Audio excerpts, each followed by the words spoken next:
વાઘોડિયા વિધાનસભા બેઠકના કોંગ્રેસના ઉમેદવાર કનુભાઈ ગોહિલનો જનસંપર્ક કાર્યક્રમ અનગઢ ગામ ખાતે યોજાયો હતો। 7મી તારીખે લોકસભા ચૂંટણી સાથે વાઘોડિયા વિધાનસભાની પેટા ચૂંટણી પણ યોજાનાર છે। ઉમેદવારો દ્વારા પ્રચાર ફેરણી યોજવામાં આવી રહી છે, જે અંતર્ગત વડોદરાની વાઘોડિયા બેઠક ઉપરની પેટા ચૂંટણીમાં કોંગ્રેસના ઉમેદવાર કનુભાઈ ગોહિલ દ્વારા પણ જનસંપર્ક કાર્યક્રમ યોજવામાં આવી રહ્યો છે। આજરોજ અનગઢ ગામ ખાતે આવેલા વિવિધ વિસ્તારોમાં કોંગ્રેસના ઉમેદવાર કનુભાઈ ગોહિલ દ્વારા લોકસંપર્ક કરવામાં આવ્યો હતો। ગ્રામજનો પીવાના પાણીની સમસ્યાથી પીડાઈ રહ્યા છે।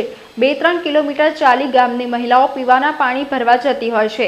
મહિલાઓને પડતી આ વિકટ સમસ્યાને તાત્કાલિક ધોરણે નિરાકરણ લાવવા માટે કોંગ્રેસના ઉમેદવાર કનુભાઈ ગોહિલ દ્વારા બાહેધરી આપવામાં આવી છે। વિવિધ વિસ્તારોમાં તેમને મતદારોનું સમર્થન પણ પ્રાપ્ત થઈ રહ્યું છે, જેને લઈને તેઓએ પોતાની જીતનો આશાવાદ વ્યક્ત કર્યો હતો।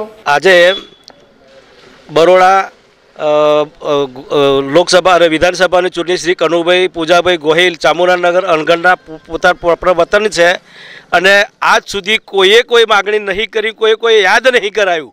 પણ અમારા મંગળસિંહે મા મહોણી જ્યારે અમિતભાઈ ચાવડા આવ્યા ત્યારે એમણે માગણી કરેલી કે કાનવાડી, ખેડા જિલ્લો, આણંદ જિલ્લો, બોરસદ તાલુકાવાળા બધા જે નોકરી આ બાજુ હશે, આ બાજુથી પેલી બાજુ જાય છે, એને માટે મા મહોણીથી નવો એક બ્રિજ બનાવે અને આ બાજુ સરલોક સંપર્ક રહે એવી હું કનુભાઈને અત્યારે વિનંતી કરું છું કે તમે આની બી જાહેરાત કરો કે હું જો ચૂંટાઈશ અને મારી સરકાર જો આવશે તો મેં આ બ્રિજનું નિર્માણ કરાવીશું। અમારી સમસ્યા એક જ છે કે અહીં આગળ જય ભવાની ભાજપ જવાની અમારી પહેલી સમસ્યા આવી છે। બીજી સમસ્યા અમારી એવી છે કે અમે અમારા વડોદરા વાઘોડિયા વિધાનસભાના ઉમેદવારભાઈ કનુભાઈ એ પણ અનગઢના છે, અનગઢનો અડાડ પર્વ છે અને અનગઢ, નંદેસી, દોવાપરા, રણિયાપુરા, રૂપાપરા, ધનોરા આ બધી જગ્યાએ એક જ વાત છે કે અમારે હોમા ઉમેદવારને હરાવવો છે। એ જ અમારી આ ફેર નેમ છે અને નેમ અમે પૂરી કરી શકીએ। આજે વાઘોડિયા મત વિસ્તારમાં અનગઢ ગામે સીમમાંથી નવાપુરાથી અમે ફેરણી ચાલુ કરી। નવાપુરા, તિકમપુરા, રાજગઢ, વખતપુરા, અનગઢ પૂરો વિસ્તાર ફરી અને અમે નંદેશ્રી, રામગઢ, અનગઢ બધે ફરીને અમે નંદેશ્રી કે રળિયાપુરા, દોમાપુરા અને રૂપાપુરા સુધી પૂરો રૂટ છે અમારો। આખા દિવસનો રૂટ છે, એટલે આખા દિવસમાં અમે આ રૂટ પર ફરીએ છીએ।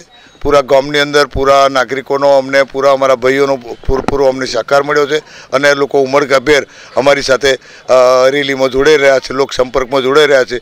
લોકો પોતે સ્વયં પોતાની જવાબદારી સમજી અને કોંગ્રેસ માટે લોકોને અપીલ કરી રહ્યા છે પૂરા ગામમાં અને પૂરા એરિયામાં। મુખ્ય સમસ્યા તો અહીં પાણીની સમસ્યા હતી, પણ આ 42 ગામ પાણી પુરવઠા યોજના અહીંયા લાગુ કરી છે। હમણાં હજુ એ યોજના પૂરેપૂરી ચાલુ નથી, બાકી ટાંકીનું કામકાજ પૂરું થઈ ગયું છે અને નળ યોજના પણ ટૂંક સમયમાં ચાલુ થઈ જશે।